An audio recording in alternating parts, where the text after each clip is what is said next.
Good afternoon, everyone, and welcome to the Javits Center. My name is Alan Steele, and I'm the President and CEO of the Javits Center. It's our honor today to have Governor Hochul and her team here, along with their friends from the New York National Guard. It's always great to see Major General Shields, and New York's 9/11 dispatchers and operators who are receiving a much-deserved recognition today. Many of you may not know that in the days after 9/11, the Javits Center played a critical role in New York's response and recovery, serving as a staging area for so many first responders who were close to home, but also far away from home from across the United States.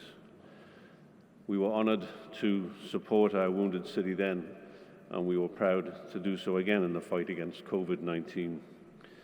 With the help of the National Guard and its members, this convention center was turned into an emergency hospital and then into a vaccination center, the largest in the United States. And thanks to the leadership and collaboration of the National Guard as well as the New York State Department of Health, we administered more than 646,000 vaccines in less than 6 months. New York is stronger and safer today thanks to the work of the National Guard and their dedication to the safety and health of this great city and state. On a day that is tragic for so many of us, it's comforting to know that our New Yorkers like these men and women who are ready to put their lives on the line to help those in need.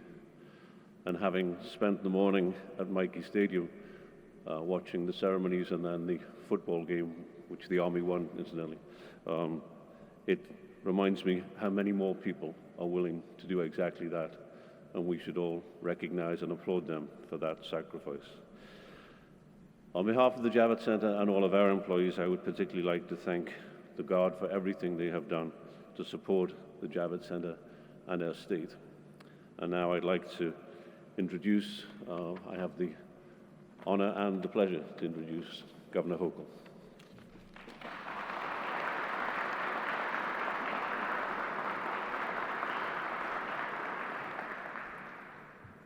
Good afternoon. For everyone in this room, it's been a very emotionally draining day. The reminder, first of all, when you wake up and you see the crisp blue skies, they just bring back the once beautiful but ultimately haunting memories of a day 20 years ago. And those of us who've been out there visiting families and thanking first responders and hugging a lot of people, it just reminds us of the very human toll that that day took on us. I mean, you can talk in the scale of numbers, 3,000 lives. I just left an event with firefighters, 343 and counting, over 250 died since 9/11 because of related illnesses, and the stories go on, but we all have to remember, behind every number, there was a person who loved, who was loved, and families that still sear in pain all these decades later. And it is in their memory that we continue to conduct these celebrations, if you will, or these remembrances, not celebrations, but remembrances, and know that we will continue to do so because they mattered. They were there when people needed them the most. Some were innocent victims just going to their jobs, but others literally had on uniforms and went into the unknown, into the darkness, into the smoke, at no regard for their own lives or their own cost they would ultimately endure. That, my friends, is extraordinary. And I will always be humbled by the thought that there's people out there, like our National Guard, who are simply, by day many times, our neighbors. You see them in the grocery stores. There are teachers. There are laborers, there are friends, but when duty calls, they put on these uniforms, they suit up, and are willing to do something that I still find so incredibly powerful. The act of courage to be able to put themselves out there on the front lines, to do what they're required to do, and do it for all of us. And it occurs to me that the National Guard was really on site 9/11 20 years ago when the skies need to be protected because the threat came from the airs. The destruction came from the air.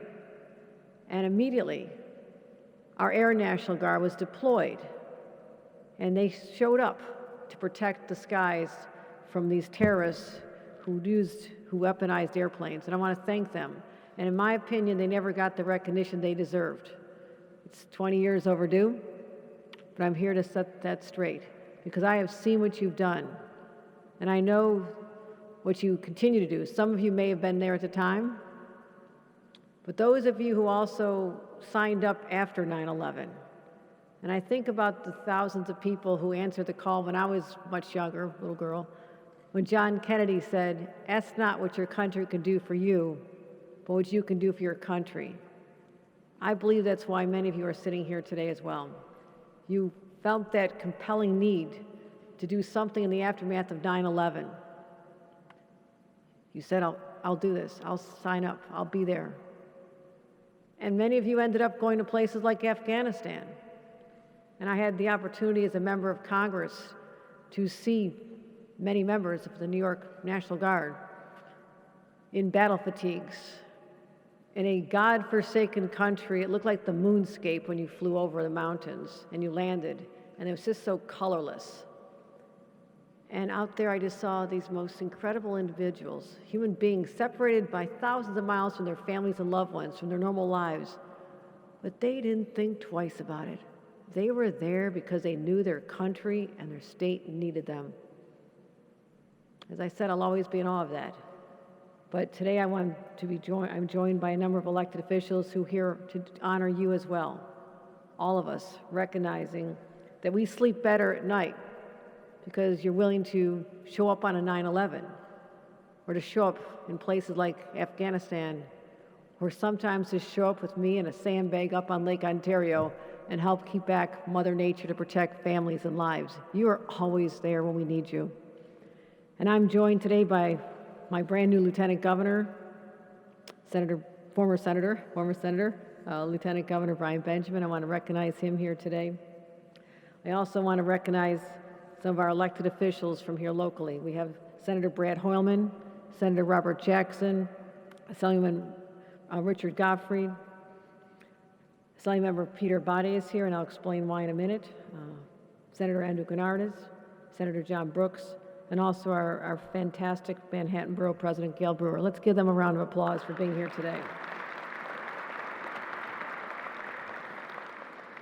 But while we can praise you, honor you, thank you, give you a nice proclamation ultimately, it's also what can we do to make sure that you are justly recognized? And sometimes that means changing the laws to recognize your service. And I just signed a number of pieces of legislation. And what we did, first of all, in the first bill, and this was sponsored by Assemblymember Peter Bade and Senator Andrew Gennardis, and I want to thank them for their leadership on this, expanding the criteria to define first responders who participated in the World Trade Center rescue in the first place. So there are a number of people left out. We wanted to make sure that everyone was included, and I want to thank them, and let's give them a round of applause for the legislation that they supported. We had a second bill that increased the accessibility in applying for World Trade Center benefits, and that was introduced, again, Assemblymember Peter Bade, who's recognized as a leader on these issues in the Assembly, but also Senator Diane Savino. Also, Bill number 3 I signed was expanding the definition of first responder to include communication workers. Senator John Brooks, thank you for your leadership on this. Also, Assemblymember Peter Bade, who we were talking as we were coming in, how often Assemblymember Bade and I are at the memorials in Albany every year. We commemorate or honor those who gave up their lives, whether they're NYPD, PD law enforcement, or whether they were members of the firefighter community or members of our military. So I want to thank him for that. So we signed these bills to try and alleviate some of the burdens that are in place that make it more difficult for people to get the benefits that they deserve. They truly do deserve these. And I'll simply say this: I will continue to have your backs because you have ours every single day, and to ensure that you are not just recognized in word but also in deed. If there's other areas where we can do more to lift the burdens off of you because of the sacrifices that you make every single day, that is something I guarantee I will do. My administration will continue to fight for each and every one of you. So we'll stand by you, you stand by us. It's the pact we have. It's what we all agree to do when we run for office. We have a pact with our constituents. But what you do when you take your oaths and you put on this uniform is far, far, far more courageous. And I want to tell you how much we are grateful on behalf of 20 million New Yorkers who are proud to know that you are out there on the front lines, there to defend us and our beloved country. God bless America, God bless the state of New York, and I want to God bless the National Guard from the state of New York and keep you in his care. And I want to also recognize General Shields at this time, Raymond Shields, who's been leading what I consider the most courageous, the greatest, the most talented National Guard in the nation. I can say that because it's true. I want to call him up as I recognize him and let him know that we have your back as well, General Shields. Thank you for all you do. I've seen you literally in battle as you're fighting whether Mother Nature or man-made forces. I want to thank you for all you do, and it's quite extraordinary. And again, let's give a round of applause to the men and women of the National Guard of the state of New York. You are getting the recognition that has awaited you for over 20 years. It's happening right here, and we're very proud to do this. And I'll be presenting a proclamation to General Shields, which acknowledges just that. So thank you very much.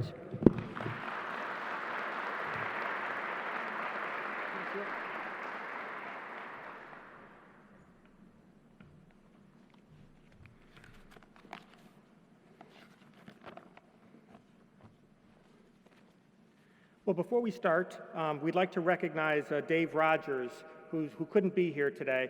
But Dave worked for months to get this proclamation, to get the National Guard recognition. And so he was also in the National Guard during 9/11. And so Dave, I know you're out there watching, so thank you very much for all that you have done for us.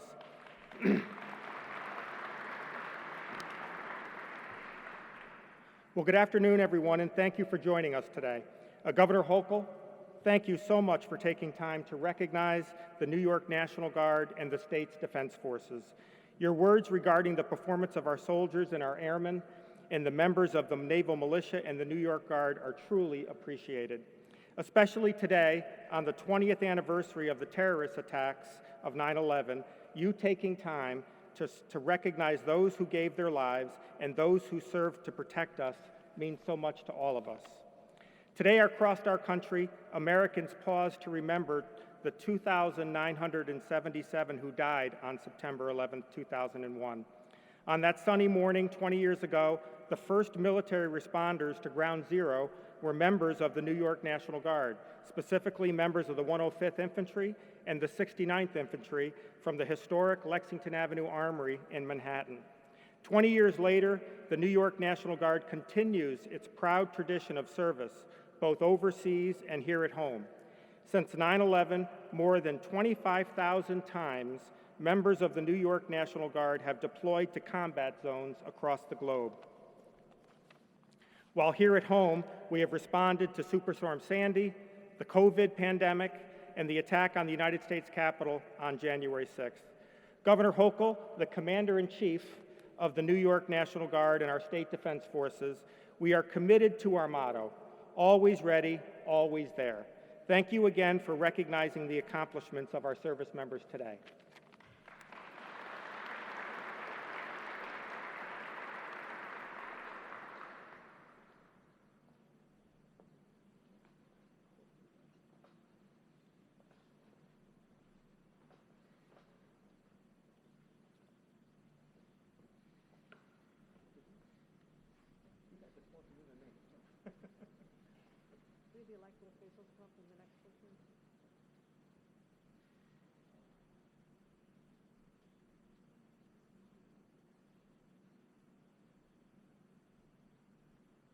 Invite the elected officials up.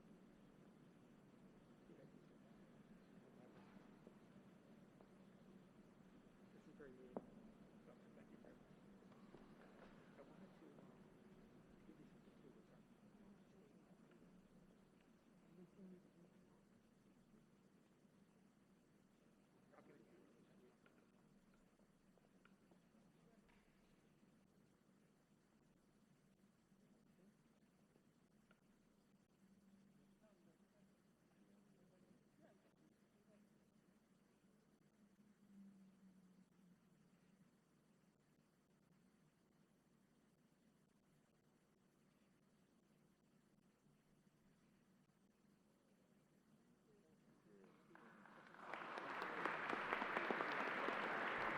Thank you. And I also want to give a very, very powerful round of applause to Alan Steele, because at first this became a COVID hospital, then it became a mass vaccination site. All at the same time, he's trying to bring back some sense of normal in New York City and allow conventions to occur here. So we have a $1.5 billion completed project, our expansion. We know we're going to be #1 in the nation. And to Alan Steele, thank you for always opening up the Javits Center to New Yorkers in their time of need. Let's give a round of applause to Alan Steele as well.